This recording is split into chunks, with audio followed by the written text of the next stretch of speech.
Olá, muito boa noite. Estamos aqui mais uma vez para mais um encontro de estudo bíblico da nossa paróquia, da nossa comunidade luterana em Gaspar. Eu sou o pastor João Carlos e hoje nós queremos dar continuidade ao nosso estudo do livro de Gênesis. Já estou acompanhando algumas pessoas aqui online e eu conto sempre com o auxílio de vocês no sentido de me avisarem quanto ao áudio e as condições da transmissão. Já está nos acompanhando a Karen aqui da nossa comunidade, Dona Nelly lá do Gaspar Alto, um abraço Dona Nelly, saudades do nosso grupo de canto aí no Gaspar Alto, a Rose lá de Brusque, a Helena de Nova Trento, Pastora Sabina, e o pessoal vai chegando. Então, nesse momento a gente pode compartilhar esse estudo bíblico para os nossos amigos, para as pessoas com quem nós queremos também compartilhar a palavra de Deus. E hoje nós queremos estudar o segundo capítulo do livro de Gênesis, a partir do versículo 4 em diante, onde ali continua o texto da criação do mundo, da criação do ser humano. É um texto um pouco diferente do capítulo 1 que nós estudamos na semana passada, mas quem quiser, quem não acompanhou semana passada, é possível assistir o estudo que ficou gravado lá no nosso canal do YouTube, Luterana Gaspar IECLB. Também está nos acompanhando a Gisela, sempre nos acompanhando, nossa amiga Gisela aqui de Blumenau, o Vigand, a Isa, que também agora aqui em Gaspar, a Ingrid lá em Florianópolis, a Clarice, a pastora Sabina confirma que o som está perfeito, Rubens Marlene, boa noite, a Sally também, boa noite, estou acompanhando com minhas filhas Ruth e Raquel, um abraço para a família, para Ruth, Raquel e a Sally. Vamos estudar então a palavra do nosso Deus, mas queremos começar ouvindo e cantando uma canção que nos fala sobre esse Deus criador, esse Deus que é soberano sobre tudo e sobre todos. Vamos ouvir então essa primeira canção.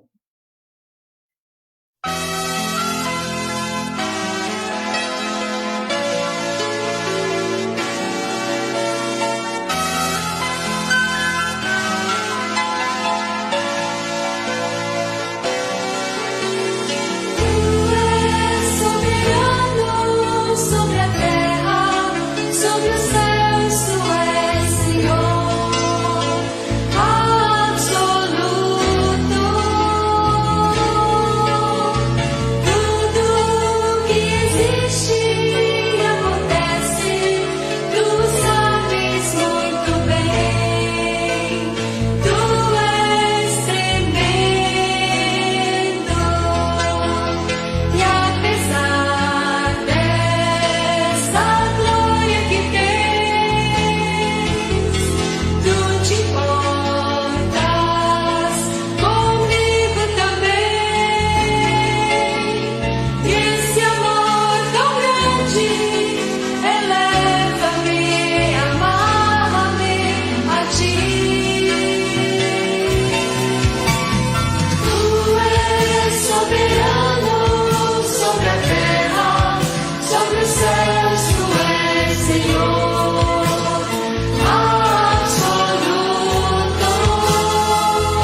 Uma bonita canção que nos lembra que nosso Deus é soberano. Eu quero mandar um abraço aqui para algumas pessoas que eu anotei. Eu mando um abraço sempre para a Rosema, que está nos acompanhando lá em Curitiba. Às vezes ela assiste no YouTube. E tem também a Marcita, lá de Jaraguá do Sul, que ela sempre tem nos acompanhado. Não sei se hoje ela está online, mas a Rosema, ela pediu para eu mandar um abraço para a Marcita, porque elas se conhecem lá de Massaranduba. E por coincidência, então as duas se encontraram aqui no nosso estudo bíblico da paróquia de Gaspar. Aí a gente vê como nosso mundo é pequeno e como Deus também vai fazendo com que a gente se encontre com as pessoas ao longo dessa caminhada em Jesus Cristo. Mando um abraço também para Dona Tereza e para Dona Nilza Metzner, as irmãs, que sempre tem nos acompanhado nos nossos estudos bíblicos, são muito importantes para nós. Mando um abraço também para o seu Lorival e toda a família lá no Gaspar Alto. Também o Gilmar, genro do seu Lorival, tem nos acompanhado, né? Aqui também entrou a Cida Gedert, a Isa já estava, né? Ivonete também, boa noite. E a Dona Mali também nos acompanhando e a Dona Ilka lá de São Bento do Sul. Um abraço a todos e a todas. E para começar o nosso estudo, eu convido a termos uma palavra de oração. Querido e bondoso Deus e Pai, nós te louvamos pelo aprendizado com o qual o Senhor tem permitido que nós nos acheguemos a Ti, através da Tua Santa Palavra, da Tua Sagradas Escrituras.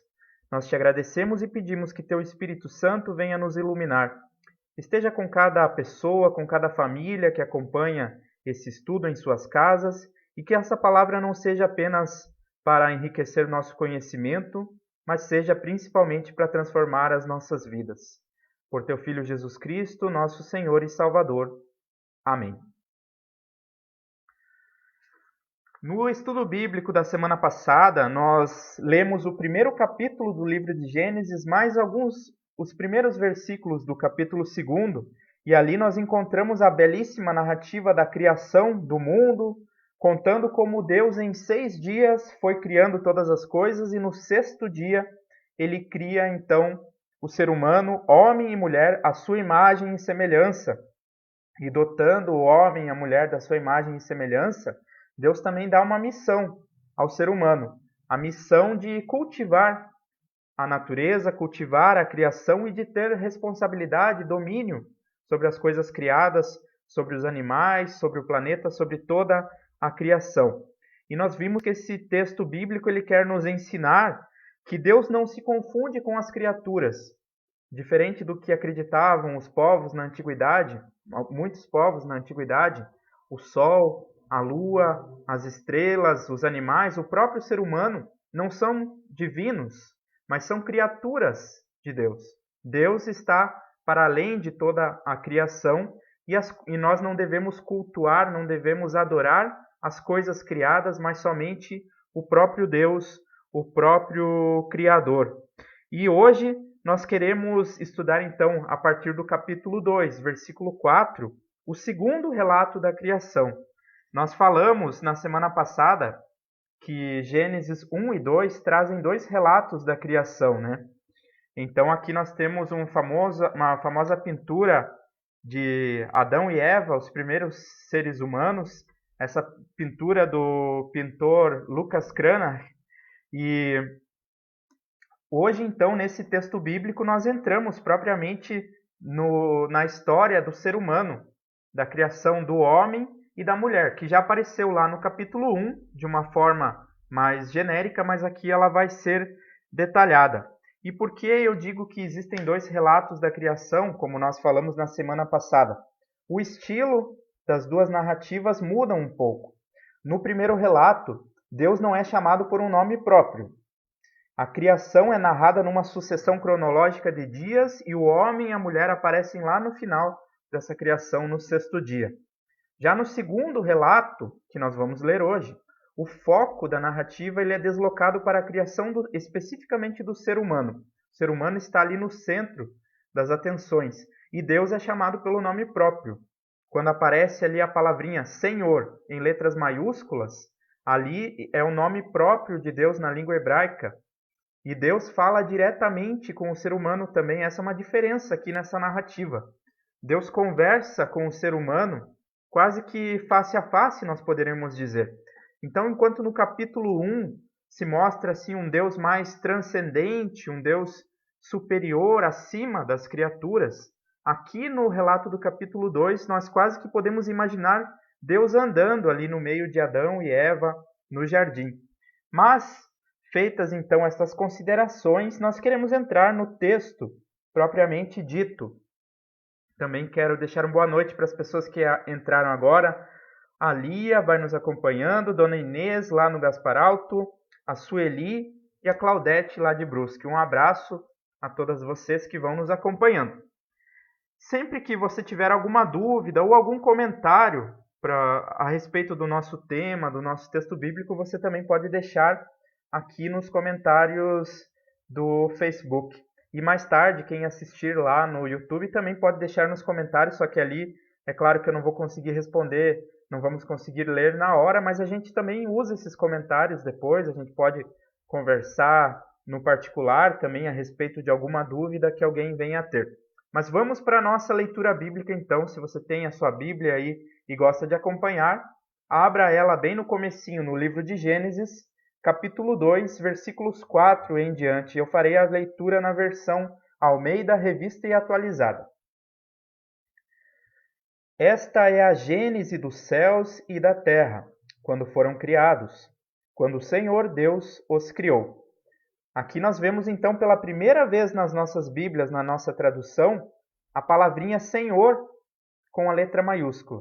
Lá na linguagem hebraica, Senhor era na verdade o nome próprio de Deus, que alguns traduzem, alguns transliteram, trazem para a nossa linguagem como Yahvé, Javé ou até mesmo Jeová. Mas a pronúncia dessa palavra é extremamente difícil, porque o nome de Deus sempre foi considerado entre os israelitas e entre os judeus até hoje como algo tão sagrado que ele não deve ser pronunciado. Por isso sempre foi costume substituir na leitura, em vez de ler o nome próprio de Deus, colocar a palavra Senhor. Então por isso nós não sabemos exatamente como seria a pronúncia desse nome. Mas lá no capítulo 1 nós vimos que Deus não é chamado pelo nome próprio. Ele é chamado apenas de Deus. Elohim é a palavra na língua hebraica. Aqui aparece pela primeira vez o nome próprio, então, traduzido aqui como Senhor. Continuando, versículo 5. Não havia ainda nenhuma planta do campo na terra, pois ainda nenhuma erva do campo havia brotado, porque o Senhor Deus não fizera chover sobre a terra, e também não havia homem para lavrar o solo. Nós vemos aqui que ainda não haviam as plantas, diferente do que aparece lá no capítulo 1, onde as plantas foram criadas antes do ser humano. Mas aqui nós poderíamos até mesmo discutir que o texto ele não está falando da criação de uma maneira geral, mas está falando especificamente da criação do ser humano e do seu entorno ali. Então talvez não é que não existia nenhuma planta nesse momento, mas no lugar onde o ser humano foi colocado ainda não existia a vegetação terrestre, né? Continuando no versículo 6, mas uma neblina subia da terra e regava toda a superfície do solo. Então formou o Senhor Deus ao homem do pó da terra, e lhe soprou nas narinas o fôlego de vida, e o homem passou a ser alma vivente. E plantou o Senhor Deus um jardim no Éden, na direção do Oriente, e pôs nele o homem que havia formado. É muito bonito o relato aqui, como se descreve a criação do homem, porque a ideia aqui, a imagem que se transmite é como que um artesão criando, como se fosse um vaso de barro, uma escultura, ali o oleiro, né, criando a sua obra. Então o ser humano forma o homem do pó da terra, ou da argila, poderia-se dizer assim, da terra mesmo, do solo. Ele forma o homem e sopra nas narinas do homem um fôlego de vida. Este fôlego que fala aqui, ele poderia ser traduzido também como espírito, porque na língua hebraica, a palavra ruach, na língua hebraica, ela significa tanto o vento, um sopro, um fôlego, como espírito. É o fôlego de vida do ser humano. E então o ser humano se torna alma vivente. E Deus o coloca no jardim, no Éden. O Éden é o nome da região onde ficava esse jardim, na direção do Oriente, e pôs nele então o homem que havia formado. Do solo fez o Senhor Deus brotar toda sorte de árvores agradáveis à vista e boas para alimento, e também a árvore da vida no meio do jardim, e a árvore do conhecimento do bem e do mal. Vamos prestar bem atenção aqui nessas árvores que aparecem no versículo 9, depois a gente vai conversar um pouquinho mais. São duas árvores, na verdade, Deus faz brotar toda sorte de árvores agradáveis à vida, à vista, boas para alimento, produzem frutos bons, e ali duas árvores em especial são ressaltadas: a árvore da vida, no meio do jardim, e a árvore do conhecimento do bem e do mal. E saía um rio do Éden para regar o jardim, e dali se dividia, repartindo-se em 4 braços. O primeiro chama-se Pison, é o que rodeia a terra de Havilá, onde há ouro. O ouro desta terra é bom. Também se encontram lá o bdélio e a pedra de ônix. O segundo rio chama-se Gion, é o que circunda a terra de Cush. O nome do terceiro rio é Tigre, é o que corre pelo oriente da Assíria. E o quarto é o Eufrates. Aqui então ele coloca uma localização geográfica que até hoje é desconhecida para nós. O nome desses rios que são citados aqui a gente já não sabe mais onde ficam, com exceção do Tigre e do Eufrates, que são 2 rios bem conhecidos lá na região da Mesopotâmia, né, que hoje seria o Iraque. Então ele coloca uma localização geográfica, mas ainda assim é difícil localizarmos exatamente de que lugar ele está falando. Tomou, pois, o Senhor Deus ao homem e o colocou no jardim do Éden para o cultivar e o guardar. Novamente aqui a missão do homem de cultivar e guardar a criação, cuidar da criação. Não simplesmente usufruir, mas usufruir com responsabilidade e guardar então este jardim. Como foi colocado no estudo bíblico da semana passada, nós somos os mordomos da criação. O ser humano não é dono do jardim, mas ele tem a missão de cuidar, como o mordomo, que não é dono da casa, mas que gerencia, que organiza tudo na casa, que cuida das coisas, né? E versículo 16. E o Senhor Deus lhe deu esta ordem: de toda árvore do jardim comerás livremente. Então, todo tipo de árvore que tinha ali os seus frutos estava livre para o ser humano usufruir. Mas da árvore do conhecimento do bem e do mal não comerás, porque no dia em que dela comeres, certamente morrerás. Aqui nós temos o primeiro mandamento que Deus dá ao ser humano. Ainda Deus não havia colocado nenhuma restrição ética, moral para o ser humano, apenas não comer dessa árvore em específico, a árvore do conhecimento do bem e do mal. E Deus ainda explica, então, a razão pela qual não deveria se comer do fruto dessa árvore, porque no dia em que comeres dela, certamente tu morrerás. Versículo 18. Disse mais o Senhor Deus: não é bom que o homem esteja só. Far-lhe-ei uma auxiliadora que lhe seja idônea. A gente vai falar um pouquinho mais sobre esse versículo aqui, tem algumas questões um pouco polêmicas sobre ele, a gente vai falar um pouquinho mais à frente. Versículo 19. Havendo, pois, o Senhor Deus formado da terra todos os animais do campo e todas as aves dos céus, trouxe-os ao homem para ver como este lhes chamaria. E o nome que o homem desse a todos os seres viventes, esse seria o nome deles. Deu nome o homem a todos os animais domésticos, às aves dos céus e a todos os animais selváticos para o homem. Para o homem, todavia, não se achava uma auxiliadora que lhe fosse idônea. Quando o homem dá nome aos animais, então aqui isso expressa uma relação de poder. O homem tinha o domínio sobre os animais e Deus mesmo deu essa autoridade ao homem. Na cultura do Oriente Antigo, dar nome a alguma coisa significava ter autoridade sobre ela, né?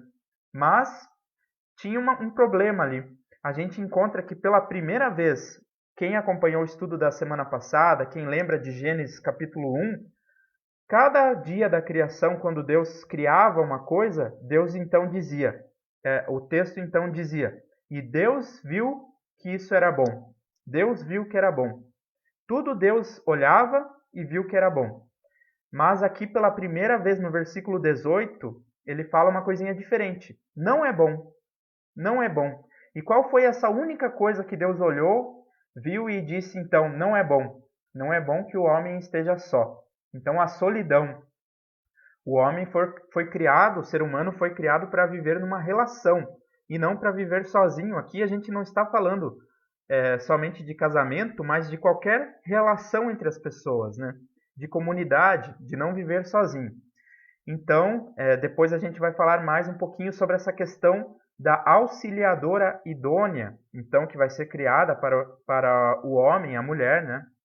Nós vamos falar um pouquinho mais, seguramos então essa questão, mas no versículo 21. Então, o Senhor Deus fez cair pesado sono sobre o homem, e este adormeceu. Tomou uma das suas costelas e fechou o lugar com carne.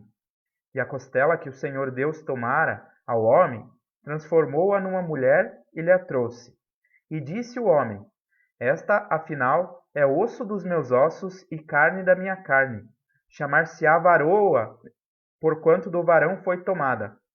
Varoa é uma linguagem um pouco difícil para nós, né? Varão e varoa, mas na verdade isso quer dizer homem, mulher. Quem está com uma tradução mais atualizada ali vai encontrar. Então, ela chamou-se mulher, mas não é um nome próprio que é dado a ela, né? O nome próprio da mulher, Eva, vai aparecer depois, no capítulo 3. E aí a gente vai entender melhor o porquê disso quando nós estudarmos o capítulo 3. E então, concluindo esse capítulo, versículo 24 e 25, por isso deixa o homem pai e mãe e se une à sua mulher, tornando-se os dois uma só carne. Ora, um e outro, o homem e sua mulher, estavam nus e não se envergonhavam. Então aí a imagem do homem e a mulher nus, né, as folhinhas ali na frente escondendo, mas na verdade eles não tinham folhinhas para esconder porque eles não tinham vergonha disso. No estado em que eles viviam ali, isso ainda não era algo considerado vergonhoso, nessa liberdade que eles tinham neste jardim do Éden, por assim dizer. Então nós queremos olhar algumas questões referentes a esse texto, né? Sobre a formação do homem e da mulher. Quero também mandar uma boa noite para a Líria e para a Dona Odila aqui de Gaspar nos acompanhando. Um abraço a vocês. Então, como eu falei, o capítulo 2 de Gênesis tem o foco na criação do homem e da mulher. Ambos são formados de material pré-existente. O homem foi formado da argila, do pó, da própria terra, e a mulher da costela do homem. A mulher é tirada do lado do homem, então ela é colocada ao lado do homem. Pela primeira vez, Deus olha para a criação e vê que algo não está bom, ou seja, o homem sozinho, ele ainda não é algo bom. Lá em Gênesis 1, nós vimos que quando Deus criou o homem e a mulher, seres humanos, a sua imagem e semelhança, ele viu que isso era muito bom. Mas quando ele olha para o homem sozinho, ele viu que isso não era bom. Não era bom a solidão do homem, né? Então, Deus decide criar para o ser humano, para o homem, uma auxiliadora idônea, alguém que o ajude como se fosse a sua outra metade. Isso é o que aparece aqui na tradução linguagem de hoje, em lugar de auxiliadora idônea. Então, existem algumas discussões aqui sobre essa questão. Então, será que o papel da mulher é simplesmente de ser uma ajudante, uma auxiliar? Mas o termo auxiliar ou auxiliador não é algo depreciativo aqui no Antigo Testamento. Tanto que o próprio Deus ele é chamado de auxiliar. Nos Salmos se diz, por exemplo, que Deus é meu auxílio, o meu auxiliador, o meu ajudador. Então não é nada depreciativo. O auxílio coloca, na verdade, a pessoa que auxilia, ela exerce uma função nobre, né? E a palavrinha que é traduzida aqui como idônea, ela seria melhor traduzida como alguém que lhe seja equivalente. Então, o homem ele não é simplesmente auxiliado pelos animais que são inferiores a ele, sobre os quais ele tem domínio, mas o homem e a mulher são colocados numa relação de equivalência. Os dois são diferentes, biologicamente diferentes, nós podemos constatar isso até os dias de hoje, mas eles se equivalem na medida. Equivalência significa literalmente isso. Os dois têm o mesmo valor. Então, por isso são equivalentes. Não existe nenhuma diferença aqui nesse texto e em toda a Bíblia na questão do valor do homem e da mulher. Aqui nós estamos falando ainda do ser humano, do homem e da mulher antes do pecado, antes da queda. Quando nós estudarmos Gênesis capítulo 3, a gente vai entender algumas coisas melhor. Por que com o passar do tempo foi existindo tanta diferença e tanta depreciação também da figura feminina na nossa cultura. Isso com certeza não fazia parte da criação aí em Gênesis 2, quando Deus criou o homem e a mulher. Então nós queremos também discutir um pouquinho a questão daquelas árvores. Vocês lembram que eu falei das árvores? As árvores que aparecem aqui no texto. São várias árvores que Deus coloca ali, toda sorte de árvores agradáveis à vista e boas para alimento, para comer do seu fruto.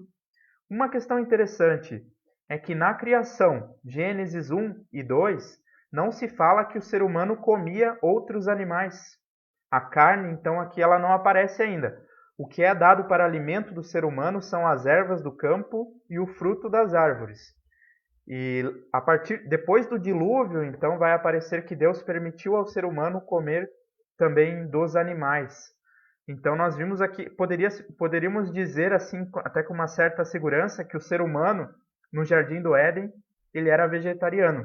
Mas ele não sentia falta, com certeza, disso, porque a situação do ser humano, a natureza do ser humano também era diferente do que nós somos hoje, né? Mas, além de todas essas árvores agradáveis à vista, em especial, o capítulo 9 ele nos destaca duas árvores em especial. A árvore da vida, que ficava no meio do jardim, e a árvore do conhecimento do bem e do mal. E com certeza, quando nós lemos esse relato, nós podemos perceber que muitas coisas que aparecem aqui são simbólicas. O que exatamente quer dizer essa árvore? Eu não sei se nós podemos entender isso literalmente como uma árvore ou se seria um simbolismo. Mas a árvore da vida, ela também aparece mais tarde na Bíblia, lá no livro de Apocalipse. A árvore da vida também aparece. E no capítulo 3, depois do pecado, da queda do ser humano, então Deus vai proibir, ele afasta o ser humano do jardim, justamente porque ele não quer que o ser humano pecador coma da árvore da vida. Antes do pecado, o homem tinha livre acesso a essa árvore da vida. Não existe proibição do homem comer da árvore da vida. E a árvore da vida era o que permitia ao ser humano continuar vivendo. Enquanto ele comesse dessa árvore, ele continuaria vivendo, né? Então, por isso, depois que o ser humano ele come da árvore do conhecimento do bem e do mal, essa segunda árvore, essa sim, Deus deu uma ordem. Ali no versículo 16 e 17, que aparece ali. E o Senhor Deus lhes deu esta ordem: de toda árvore do jardim comerás livremente, mas da árvore do conhecimento do bem e do mal não comerás, porque no dia em que dela comeres, certamente morrerás. Então todas as árvores estavam liberadas para o consumo do seu fruto pelo ser humano, exceto a árvore do conhecimento do bem e do mal. Alguém poderia pensar, por que é que Deus colocou então essa árvore ali se ele não queria que o homem comesse? Mas o ser humano tinha, nesse momento, a liberdade de fazer a sua escolha. Nós não vamos ver hoje o que acontece depois que o ser humano come do fruto dessa árvore. Isso vai ser assunto para um próximo estudo, quando nós falarmos do pecado e da queda do ser humano. Mas importante para nós é entender isso. Essas duas árvores estavam lá no Jardim do Éden. E somente uma delas era proibida, a árvore do conhecimento do bem e do mal. A árvore que dava vida ao ser humano, a árvore da vida, essa estava ali disponível e o ser humano poderia comer à vontade. Depois da queda do ser humano, depois do pecado, a gente vê que lá no capítulo 3, então, Deus faz com que o homem saia do jardim para que ele não tenha mais acesso à árvore da vida. Porque ao comer da árvore do conhecimento do bem e do mal, o homem quis se tornar igual a Deus. E a partir desse momento, então, Deus decidiu. Ele não vai mais comer da água da árvore da vida para que não viva para sempre. Então, por causa disso, nós podemos saber que essa árvore da vida tinha a propriedade de que quem a comesse poderia viver para sempre. E olha como a Bíblia ela é bonita, como ela tem uma simetria, porque apesar de a Bíblia toda ter sido escrita por diversos autores em épocas diferentes, nós estamos aqui falando de Gênesis, um livro muito antigo, mas se nós olhamos lá no Novo Testamento, no livro de Apocalipse, no comecinho da Bíblia aparece a árvore da vida, em Gênesis, e lá no finalzinho, Apocalipse capítulo 22, aparece novamente essa árvore da vida, quando diz Apocalipse 22, então me mostrou o rio da água da vida, brilhante como cristal, que sai do trono de Deus e do Cordeiro. No meio da sua praça, de uma a outra margem do rio, está a árvore da vida, que produz 12 frutos, dando seu fruto de mês em mês. E as folhas da árvore são para a cura dos povos. Nunca mais haverá qualquer maldição. Nela estará o trono de Deus e do Cordeiro, e os seus servos o servirão. Então, a Bíblia abre falando do Jardim do Éden, onde o ser humano foi criado, ali naquele estado de harmonia com a criação, com Deus, com o outro ser humano, né? E ele encerra, então, com a nova Jerusalém, que virá, então, no retorno de Cristo, essa nova criação de Deus, e novamente a árvore da vida está lá. Quem come da árvore da vida vive para sempre. E aí, uma conclusão que a gente pode tirar disso é que o ser humano, ele é pó da terra. Ele é mortal, ele é feito de um material da terra, mas quando ele come da árvore da vida, ele renova a sua força. Então o ser humano, enquanto continuasse comendo da árvore da vida, ele continuaria vivendo para sempre, né? Se não fosse o que acontece no capítulo 3, que nós estudaremos adiante, né? Eu quero dar boa noite também a Raquel, já estava ali nos acompanhando junto com a mãe dela e a irmã, né? E também Irene Weber, mas aqui diz que é o Lorival. Então, boa noite. Boa noite a todos que vão nos acompanhando, né? Então, continuando, nós falamos sobre a árvore e quem é o ser humano? Quem é o ser humano? Então, aqui nesse texto bíblico não aparece, ao menos nessa nossa tradução aqui, as palavrinhas Adão e Eva. Por quê? Adão, essa palavra da língua hebraica Adão, ela pode ser traduzida simplesmente como ser humano. E Eva, o nome vai aparecer lá no capítulo 3 e significa vivente, aquela que vive. Então, Adão e Eva, para além de serem personagens antigos, eles representam toda a humanidade. É o ser humano, é o ser vivente, ser humano vivente. Adão e Eva representam toda a humanidade. Eu não estou dizendo que não houve um primeiro casal de seres humanos, mas a partir desse primeiro casal, a narrativa não quer falar somente deles. Ela quer falar para cada um e para cada uma de nós. Se nós somos seres humanos, esse texto bíblico tem a ver conosco, né? E é muito bonito um jogo de palavras que é feito aqui na língua hebraica, porque a palavra Adam significa ser humano. A palavra Adamá, só acrescenta uma coisinha ali no final, significa terra. Então o ser humano, Adam, é feito da terra, Adamá. E a palavrinha Adam, que aparece ali no meio de Adam e Adamá, significa sangue. Então nós somos carne, somos sangue, somos feitos do pó da terra, como diz o versículo 7 ali. O ser humano é feito do pó da terra, mas Deus sopra no ser humano o fôlego de vida, o espírito. O homem se torna alma vivente. Existe uma confusão muito grande entre as palavrinhas alma, espírito, corpo, porque essas palavras mudam de significado conforme a cultura. Nós precisamos ver qual que era o significado destas palavras aqui neste povo onde foi escrito esse texto, né?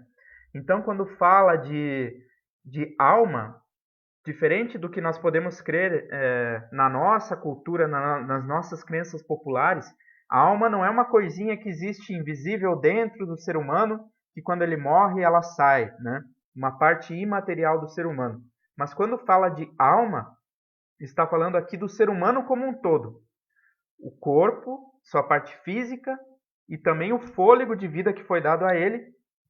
E a partir do fôlego de vida que o ser humano tem, ele se torna então alma vivente. Isso significa que ele tem sentimentos, ele tem razão, ele tem emoção, ele tem pensamentos, vontades. Então, nós fomos feitos do pó da terra, da argila, mas nós nos tornamos ser vivente, nós nos tornamos alma a partir do fôlego de vida.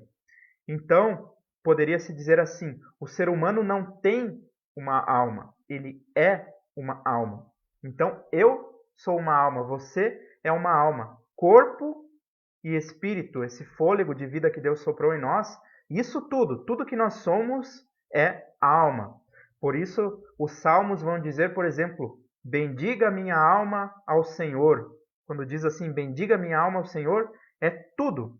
Não é apenas uma coisa imaterial, mas é o ser humano com tudo que ele tem. Corpo, emoções, razão. A alma é a totalidade do ser humano. Diferente do que diz, por exemplo, no Espiritismo, em outras religiões espiritualistas. A Bíblia, quando fala de alma, ela fala do ser humano como um todo. Corpo, mente, emoções, razão, assim por diante, né? O ser humano, ele não é imortal em si mesmo, também diferente do que dizem certas religiões. Mas ele ganha a sua vida quando ele come da árvore da vida. Por isso Deus diz então que se ele comesse da outra árvore, ele certamente morreria. Não é que o fruto da outra árvore fosse venenoso, que no momento em que o ser humano comesse desse fruto, ele cairia morto. Mas quando ele come desse outro fruto, ele precisa sair do jardim, ele não tem mais acesso, ele perde acesso à árvore da vida, né? Então, a árvore da vida nós poderíamos refletir da seguinte maneira: tanto aqui no Jardim do Éden, quanto lá no final da Bíblia, no livro de Apocalipse, diz que o ser humano vai ter livre acesso à árvore da vida e quando ele come da árvore da vida, ele recebe a vida do próprio Deus. É como se continuamente nós nos alimentássemos da vida que Deus dá para nós. Isso na nossa condição hoje, estamos afastados de Deus por causa do pecado. Hoje eu não quero falar muito sobre o pecado, porque vai ser mais assunto quando nós estudarmos a queda, o capítulo 3 de Gênesis. Mas é importante que a gente saiba que nós não estamos na mesma condição que o ser humano no paraíso. Então, o ser humano lá no Jardim do Éden, ele falava com Deus, parece que quase que face a face, poderia-se dizer. Hoje, a nossa relação com Deus ela já é um pouco diferente. E outras passagens bíblicas vão dizer também sobre essa finitude do ser humano. O homem ele se torna mortal. Lá em Eclesiastes, capítulo 12, versículo 7, por exemplo, e o pó volte à terra como era, e o espírito volte a Deus que o deu. Então, o espírito, esse sopro de vida. O espírito aqui no Antigo Testamento, o espírito não é uma alma desencarnada que sai do ser humano, mas o espírito é esse sopro de vida.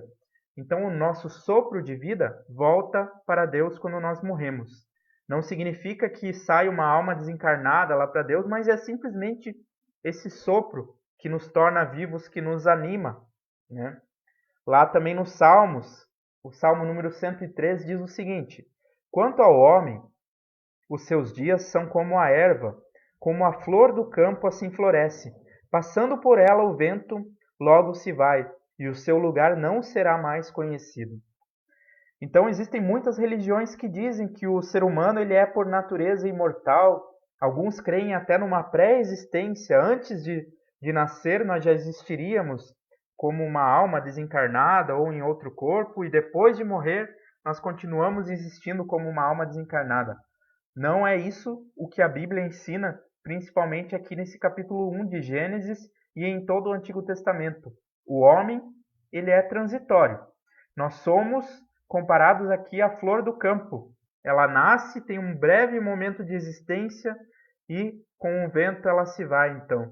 A nossa existência aqui é breve e na nossa natureza não existe a imortalidade, porque nós somos nada mais do que pó da terra. Então, como é que nós podemos ter essa promessa de vida eterna a partir de Jesus Cristo?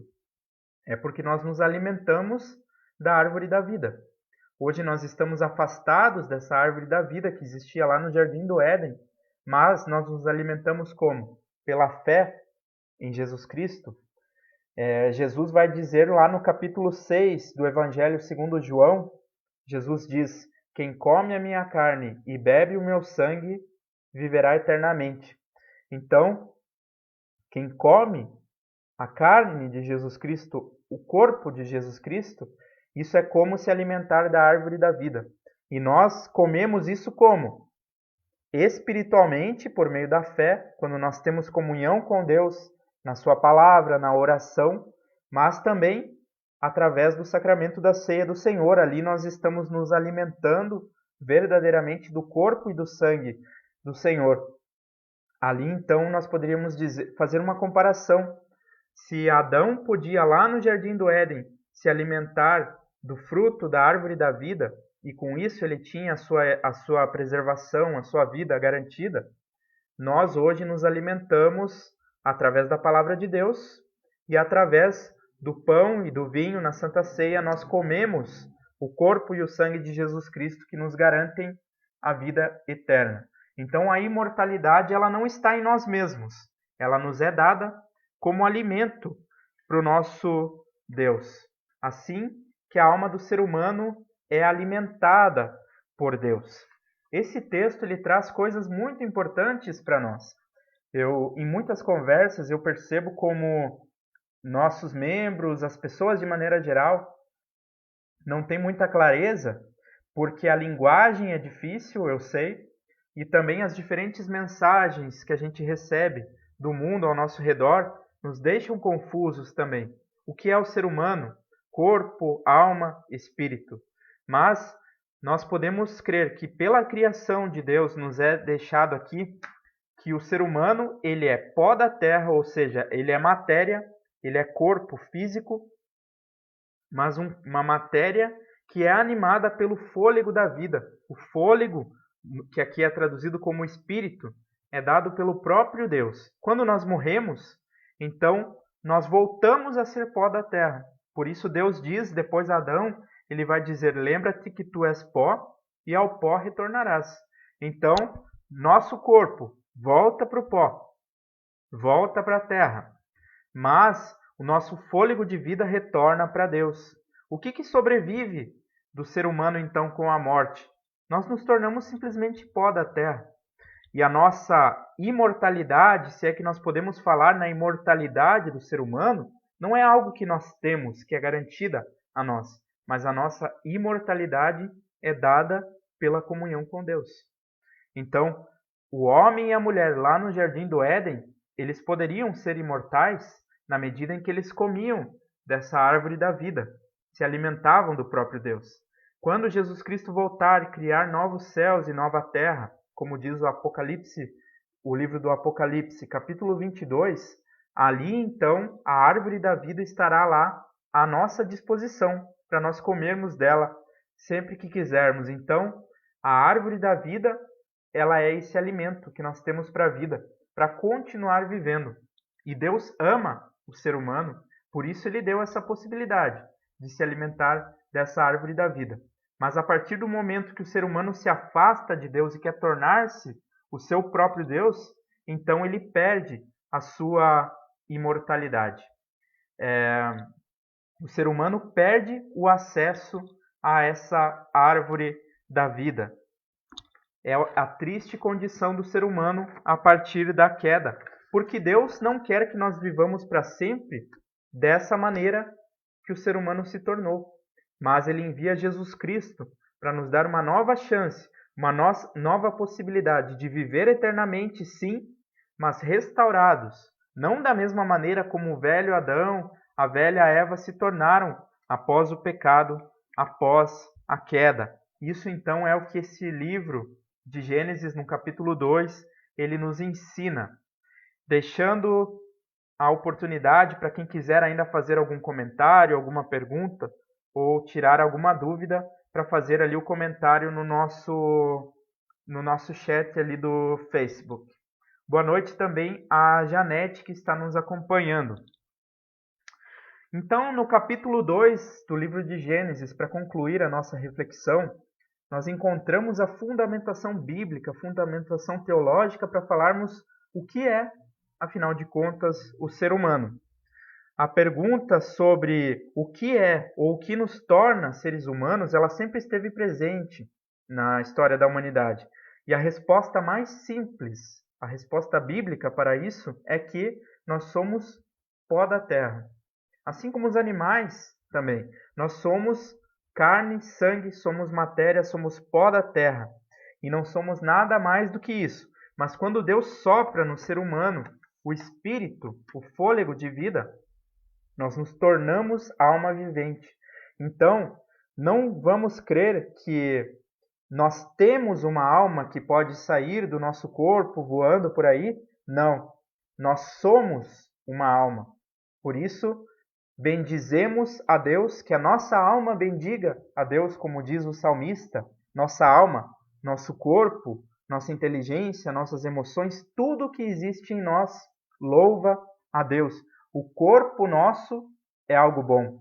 Existem ideias, filosofias, religiões que creem que o corpo é algo ruim, é algo sujo, pecaminoso. Quando nós morrermos, então, nós seremos libertados desse corpo e aí sim a vida vai ser boa, né? Então essas religiões ensinam isso, mas a Bíblia não fala assim. Tanto que nós cremos na ressurreição, ou seja, ganhar o corpo de volta, ganhar um novo corpo, diferente desse que nós temos agora, porque ele não será mais corrompido. Será um corpo que vive para Deus, o corpo espiritual do ser humano, né?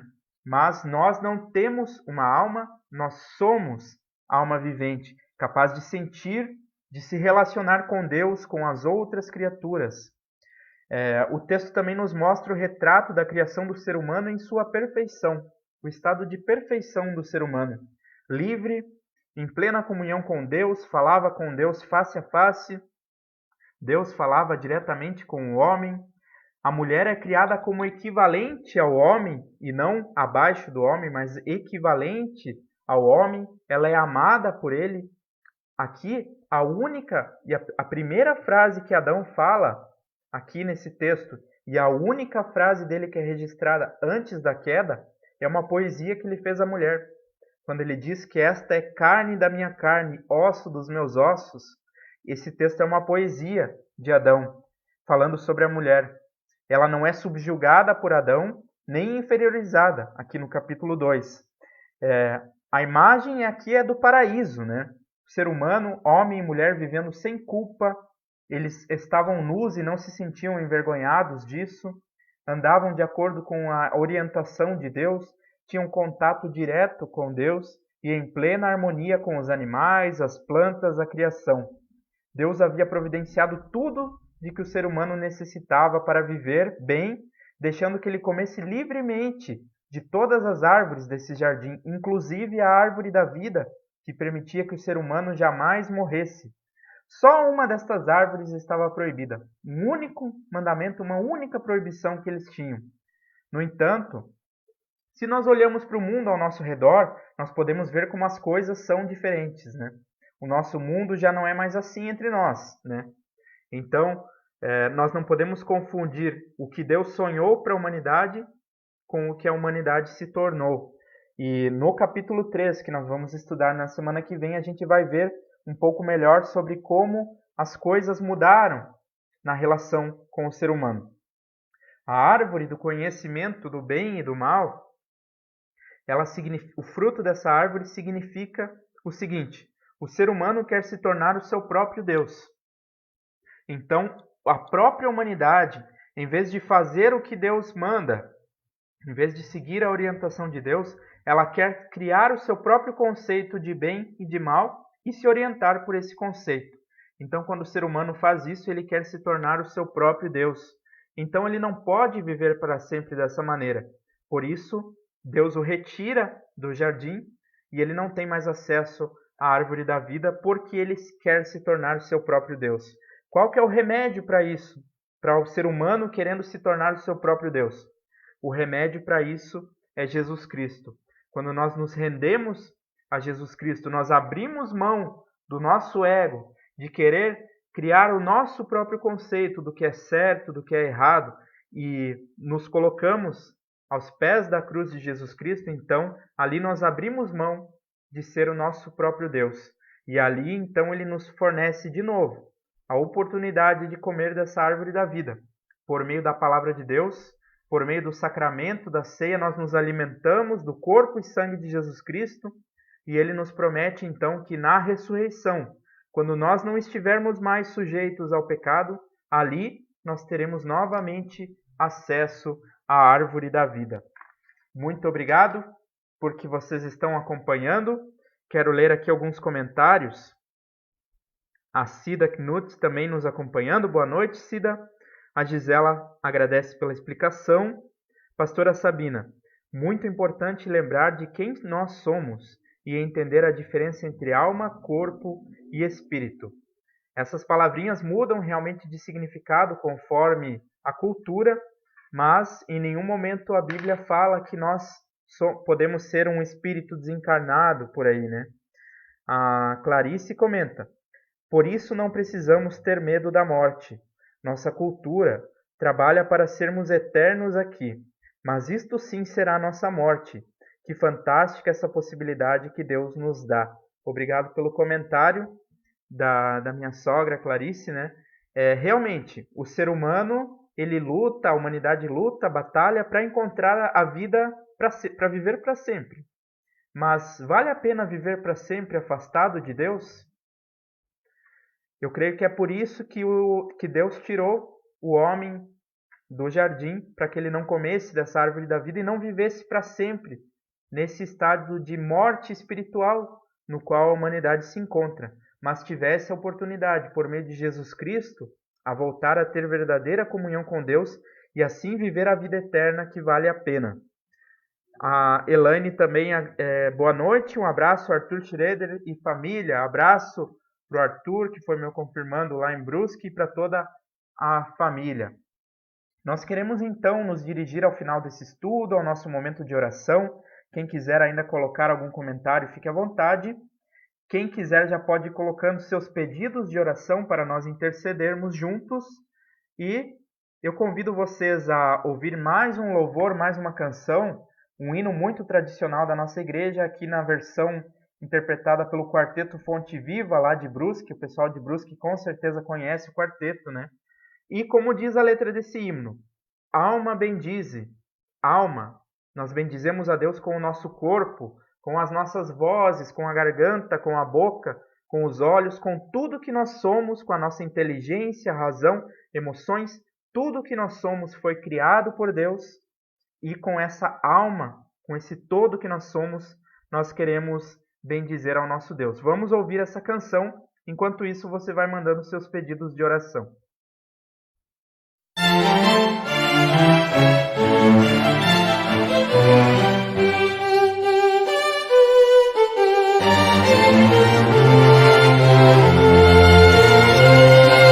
Alma bendize o Senhor poderoso da glória, guarda as mil bênçãos e graças em tua memória.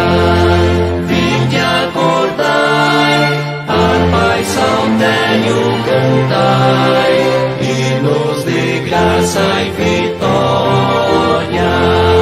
Vinde acordai, harpa e saltério cantai, hinos de graça e vitória.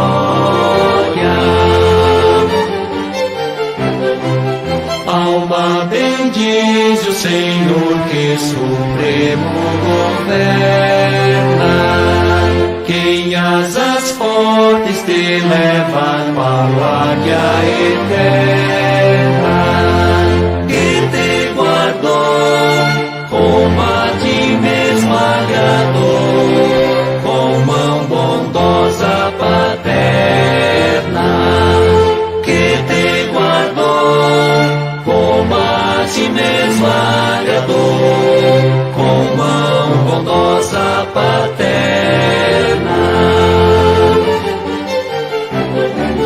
Alma bendize o Senhor que te deu existência, vida e saúde conserva por sua clemência. Vê quanta dor Ele deu, Pai e Senhor, livra-te em mal e carência. Vê quanta dor Ele deu, Pai e Senhor, livra-te em mal e carência.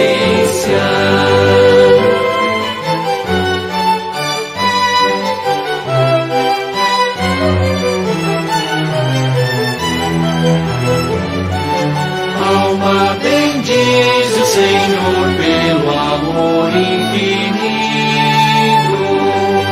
por todo o povo fiel Ele seja bendito.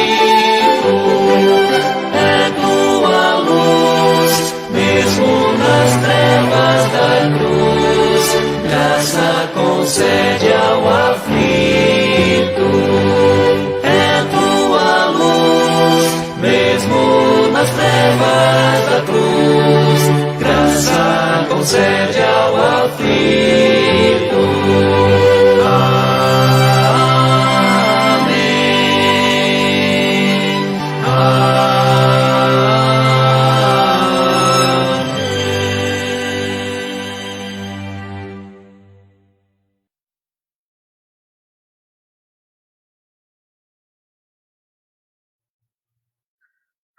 Esse belíssimo hino clássico da nossa igreja, né? Alma Bendize, da autoria do compositor Joaquim Neander, e nessa versão aqui do quarteto Fonte Viva, muito conhecido lá em Brusque, né? Um quarteto que a gente sempre aprecia as músicas deles, né? Estou aqui finalizando a anotar os pedidos de oração.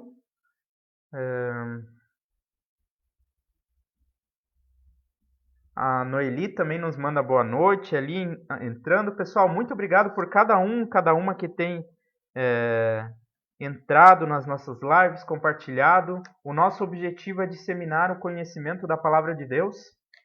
Já convido semana que vem vocês a participarem do estudo que nós veremos Gênesis capítulo 3. E ali no Gênesis capítulo 3, então eu recomendo quem quiser, releia capítulo 1 e capítulo 2, assim com calma. Não é tão comprido, a gente lê bem, a gente consegue ler em poucos minutos, né? E anotando aqui os pedidos de oração. Eu tenho anotado aqui para orarmos pelo seu Hilário Miller, que vai passar por cirurgia, sua esposa Albertina. Eu gosto sempre de orar pela dona Teresa e a dona Nilza, as irmãs que nos acompanham aqui. A Cida Knut pede pelo pai dela e pela família. Oramos também pelo Marco Cícero, pela saúde, filho da dona Carmen, da nossa comunidade, por todas as pessoas que têm depressão, pela família Zibert aqui da nossa comunidade, a Gisela pede, né? Eles estão enlutados também pelo falecimento do seu Alberto. A Rose Michel, lá de Brusque, pede por toda a família. A Claudete pede por um amigo, que também por questão de enfermidade, e a família deste amigo. A Ivonete ainda pela recuperação da neta dela e por toda a família. A Lia colocou aqui motivos de gratidão. Sempre temos motivos de gratidão a colocar, né? Também a Sueli pede oração para meus filhos e netos e toda a família e pelo fim da pandemia. Que Deus tenha piedade. Isso mesmo, Sueli. Então vamos nos colocar em oração. Te convido nesse momento a silenciar, elevar os seus pensamentos a Deus e se colocar em oração. Querido e bondoso Deus e Pai, graças nós te damos pela Tua palavra, pelo aprendizado que podemos ter, comunhão, ainda que virtual, entre nós, mas unidos na mesma fé. Queremos te pedir por todas as pessoas que estão enfermas, por pessoas que passam por depressão, luto, sofrimento. Nós intercedemos por cada uma dessas pessoas que foram mencionadas. Quero te pedir pelas irmãs Dona Teresa e a Nilza. Quero te pedir também pelo senhor Hilário Miller, que a cirurgia dele seja bem sucedida, conduza a mão dos médicos. Também cuida da sua esposa Albertina nesse momento de cuidados. Te pedimos pela família da Cida, principalmente o pai dela, que o Senhor venha fortalecê-lo e fortalecer toda essa família. Te pedimos também pela saúde do Marco Cícero e por toda a sua família, pela dona Carmen. Te pedimos pela família Zibert, que está enlutada, pela família da Rose. Te pedimos pelo amigo da Claudete, também lutando com essa enfermidade, e por toda a sua família, pela netinha da Ivonete. Te pedimos pelos filhos e netos da Sueli e pelas famílias de todas as pessoas que estão nos acompanhando neste momento. Senhor, fortalece essas famílias, cuida daqueles que estão sofrendo, daqueles que estão com dores, que estão com enfermidades, com aqueles que estão com depressão também, Senhor. Te louvamos, te agradecemos por tantas pessoas que têm se recuperado da Covid e de outras doenças. Te louvamos pelas orações atendidas. Te louvamos pela Tua palavra e porque o Senhor tem cuidado de nós. Cuida do nosso país, do nosso mundo. Livra-nos, Senhor, do sofrimento desta pandemia. Esteja principalmente com aqueles mais necessitados entre nós, usando-nos a nós também como uma mão estendida para ajudar essas pessoas. E tudo mais que passa em nossos corações, motivos de tristeza, de angústia, mas também de alegria, de agradecimento. Levamos a Ti através da oração que Jesus Cristo nos ensinou a dizer: Pai nosso que estás nos céus, santificado seja o Teu nome. Venha o Teu reino, seja feita a Tua vontade, assim na terra como no céu. O pão nosso de cada dia nos dá hoje, e perdoa-nos as nossas dívidas, assim como nós também perdoamos aos nossos devedores. E não nos deixes cair em tentação, mas livra-nos do mal, pois Teu é o reino, o poder e a glória para sempre. Amém. Antes da nossa bênção final, eu quero ainda deixar alguns avisos. A nossa comunidade está planejando um churrasco para levar, já que não podemos ter aglomeração nesse período. Será em novembro, dia 8 de novembro. Já temos cartões disponíveis aqui na secretaria, a R$40 esses cartões. E também avisamos para aqueles que estão com rifas da nossa festa de maio, essa festa que não pôde acontecer por causa da pandemia. Mas se você está com rifas, essa rifa também vai ser sorteada nesse dia 8 de novembro, junto com esse churrasco. E nós pedimos que, se for possível, tragam essa rifa aqui na secretaria. Se for possível ainda nesse mês, isso tudo nos ajuda com o planejamento também da nossa comunidade. Quem puder, então, já vai trazendo essas rifas, os nossos membros, os nossos festeiros. Já estamos tendo alguns cultos presenciais de batismo e oração em memória. Tivemos um batismo nesse final de semana, mas apenas para a família e padrinhos. E está marcado para o dia 27, domingo, dia 27, nosso culto presencial aberto a toda a comunidade. Aqui na comunidade em Gaspar e também lá no Gaspar Alto. Teremos esses dois cultos. Vai ser necessário enviar os nomes de quem vem a princípio para nós fazermos um planejamento. Mas depois, quando chegar mais perto, nós vamos avisar bem certinho para a nossa comunidade, e assim, aos poucos, vamos tentando voltar aos nossos cultos presenciais, mas os cultos gravados e os estudos bíblicos, vamos continuar colocando na internet. Se você gosta desses cultos, desses estudos, compartilhe, mande pelo WhatsApp, mande para as pessoas no seu Face, e assim nós vamos aprendendo mais sobre a Palavra de Deus. Um grande abraço a todos que têm nos acompanhado e até a próxima semana. Até o nosso próximo estudo bíblico. Que o Senhor te abençoe e te guarde. O Senhor faça resplandecer o seu rosto sobre ti e tenha misericórdia de ti. O Senhor sobre ti levante o seu rosto e te dê a sua paz. Que a paz do Deus Todo-Poderoso, Pai, Filho e Espírito Santo esteja contigo, na sua casa. Uma abençoada noite, abençoado descanso. Fiquem na paz de Deus.